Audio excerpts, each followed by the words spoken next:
O di ba? May hapon mga kamay na may lagay. So nami karon ni Kuya sa sa lote kinang-harvest mig mais. Salamat kay sa pag-uban Kuya. Kay na ako'y videographer.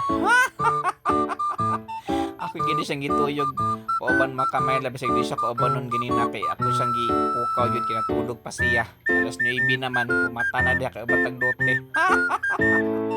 Siyempre masunurin nga pag umangkon ito man ito makamay ni bangon na mahaw ni kaon ug ni uban sa kuha.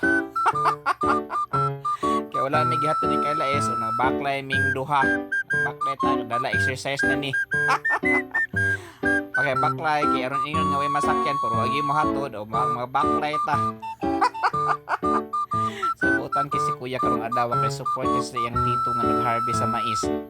Siyempre, may mga ako rin mo kaon, hindi kita matanan mga di ba? Na-enjoy ko mga kamera kay first time nga na ako yung videographer nga nagsunod-sunod sa kuha. Nagbida-bida po ko na syempre, nagpasikat, kaya nag-harvest baya. Ito mga kamelo lamig sa feeling dahil kayo nung maka-harvest ka sa ibang gitanong, kanang hinaguan, bitaw ni mo. Lamig sa feeling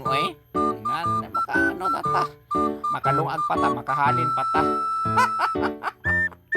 Salamat kayo sa mga buyer karong adlaw nakakwarta kong pinalive.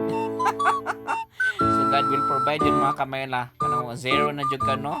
Kung kailangan niya mong centavos, wala gyud tagaan jud ka ni Lord jud og mais. Tagaan Lord og mais. Tagaan jud kag buyer ni Lord. Ito mga kamela. Dares ani mga kamela, gidalan ako sa balay kay among gilungag. Kay mga ulit libing mais sa balay.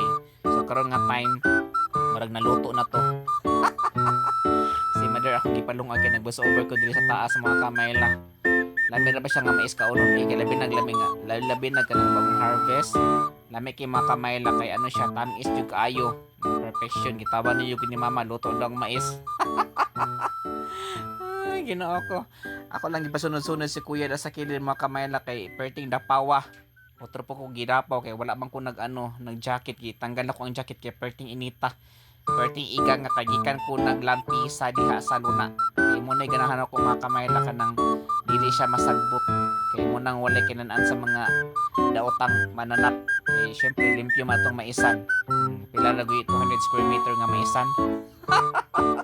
Hambog mura jud pila ka hektarya nga mais. Then syempre ingani unang proper nga pag mga kamayla. Ang proper nga pag panit sa mais gidan mo panitan tanan kay maano man na siya. Iniglungag para dili siya mo direct sa tubig ba. Muna sekreto yung butangan mo asin dayon perting lamia. Di ba? So sa mga mangaon sa mga palit o andam pa ko mo dawas inyong order o andam pa ko mo hatag sa inyo.